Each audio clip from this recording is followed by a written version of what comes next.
അല്ല back to സ്കൂളോ? ബാഗിന്റെ ഒക്കെ എന്തോരം കളക്ഷനാ. ഇതൊക്കെ നോക്കിട്ട് തന്നെ കാര്യമുള്ളൂ.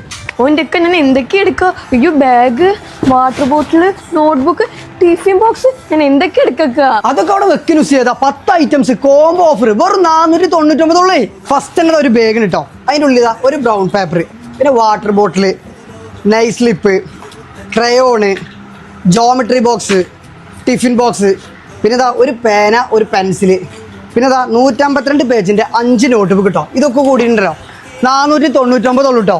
സ്കൂൾ പർച്ചേസിംഗ് ഉണ്ടല്ലോ നമ്മുടെ ചേലക്കരയുള്ള VS സൂപ്പർവാലിക്കുണ്ട് പോരിട്ടങ്ങള്.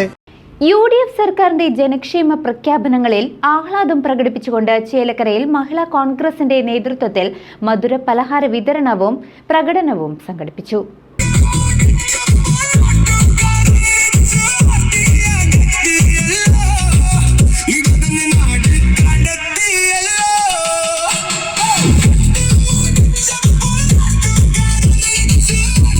ചരിത്രത്തിൽ ആദ്യമായി 102 സീറ്റുകൾ നേടി UDF അധികാരത്തിൽ വന്നതിലും VD സതീശൻ മുഖ്യമന്ത്രിയായി സത്യപ്രതിജ്ഞ ചെയ്തതിലുമുള്ള സന്തോഷ സൂചകമായാണ് മഹിളാ കോൺഗ്രസ് പ്രകടനം സംഘടിപ്പിച്ചത്. പരിപാടിയുടെ ഉദ്ഘാടനം ഗ്രാമപഞ്ചായത്ത് പ്രസിഡന്റ് T. ഗോപാലകൃഷ്ണൻ നിർവഹിച്ചു. ഒറ്റക്കെട്ടായി ടീം UDF പറഞ്ഞു, ഞങ്ങൾ 100-ലധികം സീറ്റുമായി അധികാരത്തിൽ വരും. ആ 100-ലധികം സീറ്റുമായി അധികാരത്തിൽ വന്ന പ്രഖ്യാപനമായി ടീം UDF ഒറ്റക്കെട്ടായി ജനങ്ങളോട് പറഞ്ഞപ്പോൾ തീർത്തും 102 സീറ്റ് നേടി VD സതീശൻ മുഖ്യമന്ത്രിയായി സത്യപ്രതിജ്ഞ കഴിഞ്ഞതിന് ശേഷം ജനങ്ങൾ വളരെ ആകാംക്ഷയോടുകൂടിയാണ് ഈ ഭരണത്തെ നോക്കിക്കാണുന്നത് എന്ന് നമുക്കറിയാം. VD സതീശൻ മുഖ്യമന്ത്രിയായി സത്യപ്രതിജ്ഞ കഴിഞ്ഞതിന് ശേഷം ആദ്യം ചെയ്തത് ഈ രാജ്യത്തെ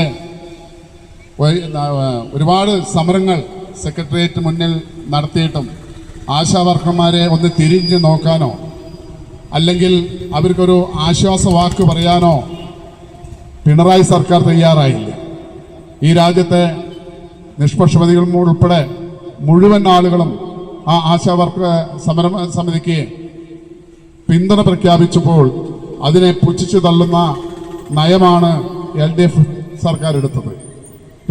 പിണറായി സർക്കാരിനെ അത്തരത്തിലുള്ള ആളുകൾ ഈ ആശാവർക്കർമാർ സമരത്തെ ഭീഷണിപ്പെടുത്തിയും എങ്ങനെയെങ്കിലും ഈ സമരം തീർക്കുന്നതിന് വേണ്ടി ഭീഷണിപ്പെടുത്തി പോലീസിനെ ഉപയോഗിച്ച് ഒക്കെ നടത്തിയെങ്കിലും ആ ആശാവർക്കർമാർ വളരെ ധൈര്യത്തോടുകൂടി ജനപിന്തുണയോട് മുന്നോട്ട് കയറി. കഴിഞ്ഞ LDF സർക്കാർ അവഗണിച്ച ആശാ വർക്കർമാരുടെ സമരത്തോട് പുതിയ UDF സർക്കാർ അനുഭവപൂർവമായ നിലപാടാണ് സ്വീകരിച്ചതെന്ന് അദ്ദേഹം പറഞ്ഞു. VD സതീശൻ അധികാരത്തിൽ വന്നയുടൻ ആശാ വർക്കർമാർക്ക് 3000 രൂപയും മറ്റുള്ളവർക്ക് 1000 രൂപയും പ്രഖ്യാപിച്ച തീരുമാനം ജനങ്ങൾ വലിയ ആകാംക്ഷയോടെയാണ് നോക്കിക്കാണുന്നത്. മഹിളാ കോൺഗ്രസ് നിയോജക മണ്ഡലം പ്രസിഡന്റ് സന്ധ്യ ബാബു, ജില്ലാ പ്രസിഡന്റ് T. നിർമ്മല, ജില്ലാ ഭാരവാഹി രാധാമണി തുടങ്ങിയ പ്രമുഖ കോൺഗ്രസ് നേതാക്കളും മഹിളാ കോൺഗ്രസ് പ്രവർത്തകരും പരിപാടിയിൽ പങ്കെടുത്തു.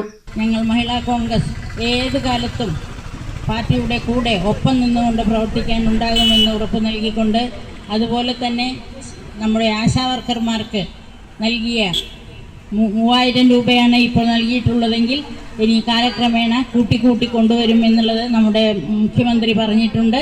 അതുപോലെ തന്നെ ഉണ്ടാവും എന്നുള്ളതിന് യാതൊരു സംശയമില്ല. അതുപോലെ തന്നെ അംഗൻവാടി വർക്കേഴ്സിന്, ഹെൽപ്പേഴ്സിന്, പാചക തൊഴിലാളികൾക്ക് എല്ലാവർക്കും കൂട്ടിയത്. അതുപോലെ തന്നെ ഇനിയുള്ള വരും കാലങ്ങളിൽ ബാക്കി എല്ലാ കാര്യങ്ങളും ഇതുപോലെ ചെയ്യുമെന്ന് ഉറപ്പ് നൽകിക്കൊണ്ടാണ് നമ്മുടെ മുഖ്യമന്ത്രി മുന്നേറുന്നത്.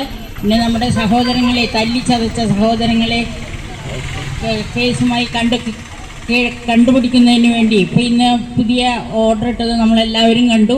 അതുപോലെ പല കാര്യങ്ങളും നമുക്ക് ദീർഘവീക്ഷണത്തോടു കൂടി കണ്ടുകൊണ്ടിരിക്കാം. ഒരുപാട് കാര്യങ്ങൾ നമ്മുടെ മുഖ്യമന്ത്രി ചെയ്യും. അതിന് നമുക്ക് ഫുൾ പിന്തുണ നമ്മളെല്ലാവരും ഒറ്റക്കെട്ടായി പിന്തുണ നൽകും. News desk CCV.